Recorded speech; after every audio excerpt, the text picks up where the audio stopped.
Okay, third grade, we're going to look at our focus question one more time and test our twirly bird with the variable we used yesterday, a shorter wing. Our question was, what happens to the motion of a twirly bird when the design changes? So Cooper here is going to help me. He's going to drop the standard while I do the one with the short wings, our variable. All right, ready, Cooper? 1, 2, 3. All right, we're going to do it 2 more times just to test. Scientists always test more than once. 1, 2, 3. All right, one more test. 1, 2, 3. All right, let's talk about what we noticed. Okay, so now we're going to change one more variable. First, let's see what ours looks like as the standard.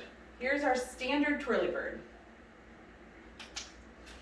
All right, now that that's fresh in our minds, we're going to change the variable of weight. We're going to add more weight to this twirly bird. So I'm going to add 3 paper clips. If you have 3 at home, that's great, or you can find some way else to add weight to yours.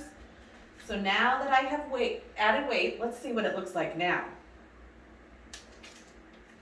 Okay, one more test just so you can see it closer, and then we'll talk.